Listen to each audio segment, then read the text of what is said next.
This is the story of U.S. Army Lieutenant Colonel Matt Urban, the Ghost.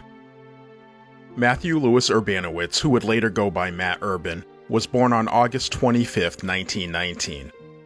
One of four children born to parents Stanley and Helen Urbanowitz of Buffalo, New York, Matt graduated high school in 1937 before continuing his studies at Cornell University. While at Cornell, Matt was a member of the Reserve Officer Training Corps and would be commissioned as a second lieutenant in the U.S. Army following graduation. Lieutenant Urban officially entered active duty in July of 1941 as platoon leader of D Company, 2nd Battalion, 60th Infantry Regiment at Fort Bragg, North Carolina. And he first saw combat action on November 8, 1942, on the first day of the invasion of North Africa. It was reported that he was wounded early in the fighting but refused to be evacuated. Following his refusal to leave the battlefield, he would be instrumental in neutralizing a German combat patrol. Shortly thereafter, in the face of a fierce German counterattack, he was seen using his trench knife to kill a German soldier in hand-to-hand combat. Now needing a weapon, he grabbed the German's pistol and engaged the attacking enemy. Lieutenant Urban received a shrapnel injury from a German grenade, but his actions were instrumental in slowing the counterattack and allowed his unit to fall back and regroup. During his time in North Africa, Lieutenant Urban was awarded 2 Purple Hearts for his injuries, along with a Bronze Star and 2 Silver Stars for his valor in combat.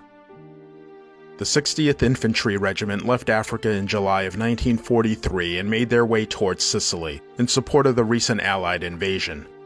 Before Urban's unit could disembark the USS Orizaba, a transport ship, it was attacked by a German aircraft. As Urban wasn't one to run to safety, he would replace an injured sailor and would fill the sailor's role as a spotter for an anti-aircraft battery on the ship. He was credited with spotting a German dive bomber headed towards the ship, allowing the gun crew to shoot it down before it could release its payload. Soon after, Lieutenant Urban and the 60th were part of a clandestine nighttime maneuver that flanked the entrenched Germans at Troina, forcing the Germans to fall back to their next line of defense at Randazzo. Not long after, the whole of Sicily was liberated by the Allies. Lieutenant Urban earned another Silver Star for the valor he displayed in combat during the Sicily campaign.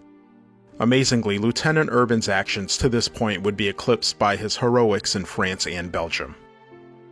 On June 11, 1944, just days after the Allies stormed the beaches of Normandy at the start of the long-awaited invasion of France, the 2nd Battalion landed at Utah Beach.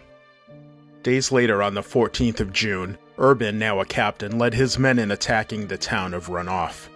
There his unit would come under tank and heavy small arms fire. Allied casualties were increasing as the tank fire was relentless. Knowing something needed to be done, Urban armed himself with a bazooka and used the cover offered by the hedgerows to set up position near the German tanks. He risked his life by moving forward from his cover to fire the bazooka to take out 2 tanks. His action spurred his men on and they routed the Germans. Later that same day, Urban was wounded in the leg by a tank gun during an attack on a German position. Again refusing evacuation, he was able to lead his men throughout the remainder of the day.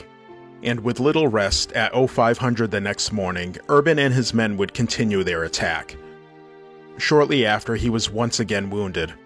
Now suffering from 2 wounds, with one being serious, he was evacuated to England to recover. The following month, while on the mend in England, reports were reaching Captain Urban that his unit was suffering tremendous losses as they made their way across France. Knowing he could offer the battle-tested leadership that his unit badly needed, he voluntarily left the hospital and made his way across the English Channel, and then hitchhiked through France where he would reconnect with his men. The progress that his unit was making was halted by a fortified German position. The Germans had destroyed 2 of 3 tanks that were in support of their advance. The 3rd tank was not damaged, but it was not moving forward as it lacked a tank commander and gunner. Urban found 2 men who were among the tank support personnel and directed them to enter the tank and support their plan to overrun the German position. Unfortunately, the 2 men were killed while trying to mount the tank as the Germans understood the importance of keeping this tank out of action. The Germans were directing heavy small arms fire in the direction of the tank. Undeterred, a badly limping Urban made his way through heavy fire and was able to mount the tank. He then took up position as the gunner on the tank and was able to place heavy fire on the Germans. His actions galvanized his men forward, where they would destroy the enemy position, aiding in the Allied advance further away from the Normandy coast. On August 2nd, Captain Urban would again sustain injuries, this time to his chest from shrapnel, and again he refused medical evacuation. On August 6th, he was given command of the 2nd Battalion. Soon after, he was once again injured in combat, but true to form for Captain Urban, he refused to be medically evacuated. It was reported that around this time, he would be given the moniker the Ghost, as he seemed to return from the dead repeatedly. Some accounts write that the Germans gave him the nickname, while others say it was his men.